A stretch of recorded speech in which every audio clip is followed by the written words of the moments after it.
Welcome to Odia digital learning पिला माने आज आम चतुर्थ श्रेणी साहित्य बहिर गोटे पद्य पढ़ा। पद्यटीर ना है टिकी टिकी। पद्यटीर ना है टिकी टिकी। पद्यटी को लिखिछंती पंडित गोदावरीश मिश्र। ठीक अच्छे पिला माने ताहले आम आज चतुर्थ श्रेणी साहित्य बहिर टिकी टिकी पद्यटी को पढ़ा। प्रथमे आम पद्यटी को आवृत्ति करवा। टिकी टिकी पंडित गोदावरीश मिश्र। टिकी टिकी टोपा पानी रे गढ़ा होईची सिंधु, दिशु नाही सिना आखि की तारो संख्य बिंदु। टिकी टिकी धूली कणिका मिसी होईची धरा, पहाड़ पड़िया नगर सबु धूली रे गढ़ा। गोटी गोटी केते गछरे परा तियारी बन, एते लोकहित साधुची एते बांटुची धन। टिकी टिकी कोटी तारका फुटी गगने नीति, रातिर अंधार विनाशी तोफा करंती खिति। लबे लबे दया हृदय देई पारे जे नर, से का बोलाए जगते दयामयंक चर। पदु पद कथा मधुर जेहु भासई मुखे, परकु आपना करी से बांधी पारई सुखे। टिकी टिकी कार्ये सुगति जेबे देखाई पार, तेबे सिन्या मर्त्य पिलाए जन्म करिबा सार। ठीक अच्छे पिलाए ताहले आमे देखिले पद्यटी को आवृत्ति कले, तापरे आमे चित्र देखिबा आउ पाठटी को बुझिबा। ता पूर्व पिला माने तुमे माने केतेक कठिन शब्दर अर्थ बुझि नियो। सिंधु सिंधु हैला समुद्र। सिंधु कहले समुद्र। पहाड़ पड़िया नगर नगर सहर नगर। देख लोकहित लोकंकर उपकार। टिकी टिकी कोटी तारका तारका माने रात्रि रे जो आकाश रे तारा माने देखा जाती हला। अंधार विनाशी विनाशी नाश करी, तोफा सफा आलोक, खिति खिति अर्थ पृथ्वी। लबे लबे दया हृदय दया देखला पहले दयामय दयामय हला स्रष्टा भगवान। देखला पहले सुगति टिकी टिकी कार्य सुगति भल काम हला पहले। ताहले आमे देखिबा पाठटी को बुझिबा। टिकी टिकी लिखिचंती पंडित गोदावरीश मिश्र। ताहले पिला माने देख केमिति मेघरू आकाशरू वर्षा हेउची, टिकी टिकी टोपा पड़ी पानी पड़ुची। देख पिलाए टिकी टिकी टोपा पानी रे गढ़ा होईची सिंधु, दिशु नाही सिना आखि की तार असंख्य बिंदु। एई छोट छोट पानी बुंदा मेघरू पड़ी समुद्र सृष्टि हुए। ताहेले पिला माने एई छोट छोट बिंदुरु सिंधु सृष्टि हुए। तेणु छोट छोट बिंदु को आमे कम पानी बोली भाविबा नाही। एई छोट छोट असंख्य जल बिंदुरु समुद्र सृष्टि होईछि। देखला पिलाए तापरे आमे जानिबा आउ कौन अछि। टिकी टिकी टोपा पानी रे गड़ा होईची सिंधु। देखिल एटा देख पिलाए केमिति ପାହାଡ଼ ପର୍ବତ ରାସ୍ତା ଘାଟ ଘର ସବୁ ଅଛି। ଟିକି ଟିକି ଧୂଳି କଣିକା ମିଶି ହୋଇଛି ଧରା, ଟିକି ଟିକି ଧୂଳି କଣିକା ମିଶି ହୋଇଛି ଧରା।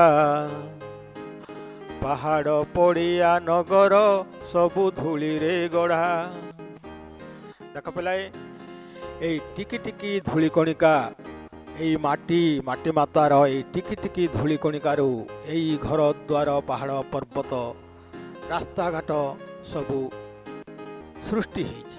ତେଣୁ ଏଇ ଟିକି ଟିକି ଧୂଳିକଣାକୁ ଆମେ ଛୋଟ ମଣିବା ନାହିଁ। ଦେଖିଲ, ଏଇ ରାସ୍ତାଘାଟ ପାହାଡ଼ ପର୍ବତ ଯାହା କିଛି ବି ଏଇ ପୃଥିବୀର ଏଇ ମାଟି କଣାରୁ ସୃଷ୍ଟି ହେଇଛି। ତାପରେ ଦେଖ ପିଲାଏ, କେତେ ସୁନ୍ଦର ଗଛ, ସୁନ୍ଦର ଗଛରେ କେତେ ସୁନ୍ଦର ଫଳ ଫଳିଛି। ତାହେଲେ ଗୋଟି ଗୋଟି କେତେ ଗଛରେ ପରା ତିଆରି ବନ,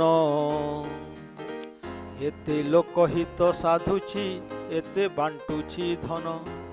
ଦେଖ ପିଲାଏ, ଆମ ପୃଥିବୀ ପୃଷ୍ଠରେ କେତେ ପ୍ରକାର ଗଛ ଅଛି, ଛୋଟ ଗଛ ବଡ଼ ଗଛ, ଏହି ସମସ୍ତ ଗଛ ଗୁଡ଼ିକୁ ନେଇ ବନ ତିଆରି ହେଇଛି।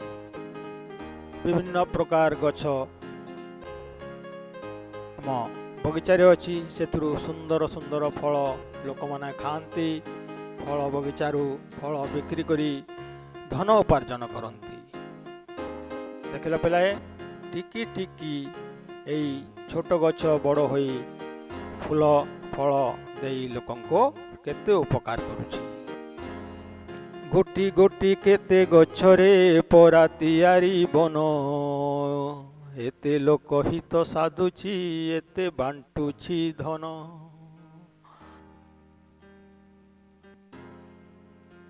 ତାପରେ ଆମେ ଦେଖିବା, ଦେଖ ପିଲାଏ, କେମିତି ଆକାଶରେ ରାତ୍ରିରେ ଅସଂଖ୍ୟ ତାରାଗଣ ଚକ୍ ଚକ୍ ହୋଇ ଆଲୋକ ଦେଉଛନ୍ତି। ଦେଖିଲ, ଆକାଶରେ କେତେ ତାରାଗଣ ଅଛନ୍ତି।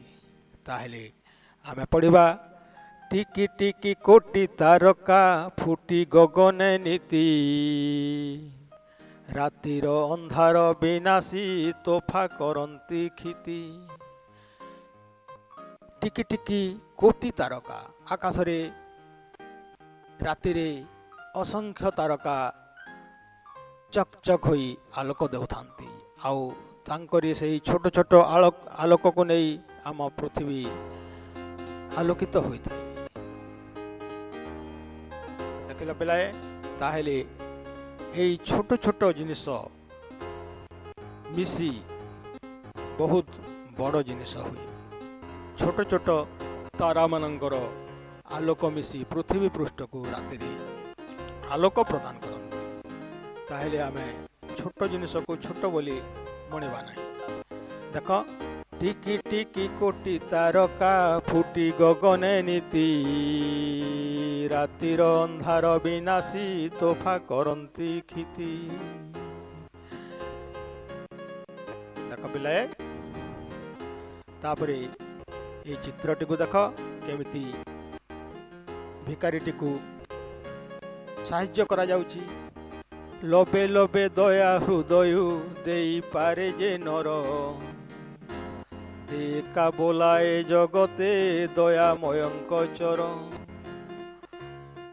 ଆମେ ଯଦି ଦୁଃଖୀ ମଣିଷଟିକୁ ସାହାଯ୍ୟ କରିପାରିବା, ତାହେଲେ ଭଗବାନ ମଧ୍ୟ ଆମକୁ ସାହାଯ୍ୟ କରିବେ। ତେଣୁକରି ପିଲାଏ, ଲୋବେ ଲୋବେ ଦୟା ହୃଦୟ ଦେଇପାରେ ଯେ ନର, ସେ ଏକା ବୋଲାଏ ଜଗତେ ଦୟାମୟଙ୍କ ଚର। ଏହି ଭଗବାନଙ୍କର ସୃଷ୍ଟିରେ ଆମେ ଦୁଃଖୀ ମଣିଷକୁ ଦେଖିଲେ ଆମ ମନରେ ଦୟା ହେବା ଉଚିତ, ତାକୁ ସାହାଯ୍ୟ କରିବା ଉଚିତ। ବୁଝିଲ ପିଲାଏ, ଲୋବେ ଲୋବେ ଦୟା ହୃଦୟ ଦେଇପାରେ ଯେ ନର, ଏକା ବୋଲାଏ ଜଗତେ ଦୟାମୟଙ୍କ ଚର।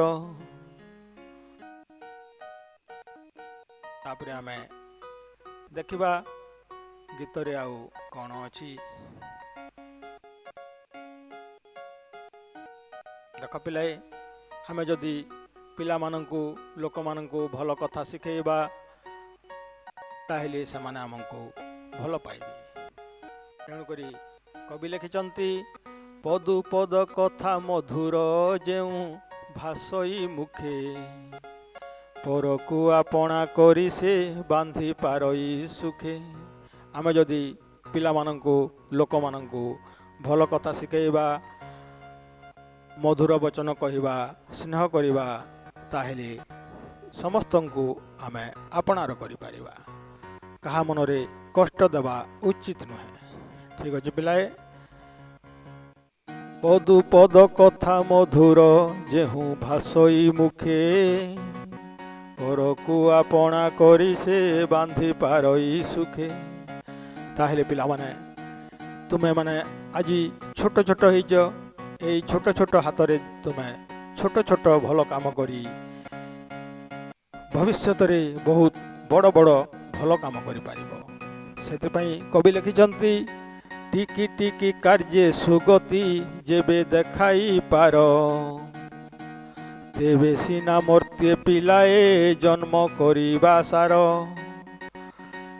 ଟିକି ଟିକି ପିଲାମାନେ ଯଦି ଛୋଟ ଛୋଟ ଭଲ କାମ କରିପାରିବେ, ତାହେଲେ ବଡ଼ ହେଲେ ବହୁତ ବଡ଼ ବଡ଼ ଭଲ କାମ କରିପାରିବେ ଏବଂ ଏହି ମର୍ତ୍ତ୍ୟମଣ୍ଡଳରେ ଆମେ ମଣିଷ ଜୀବନ ପାଇ ଆମ ମଣିଷ ଜୀବନ ସାର୍ଥକ ହୋଇପାରିବ। ତେଣୁକରି କବି ଲେଖିଛନ୍ତି ପିଲାଏ, ଟିକି ଟିକି କାର୍ଯ୍ୟ ସୁଗତି ଯେବେ ଦେଖାଇ ପାର, ତେବେ ସିନା ମର୍ତ୍ତ୍ୟ ପିଲାଏ ଜନ୍ମ କରିବା ସାର। ଠିକ ଅଛି ପିଲାଏ, ତାହେଲେ ଏଇ ଟିକି ଟିକି ପାଠଟିକୁ ତୁମେ ସାହିତ୍ୟ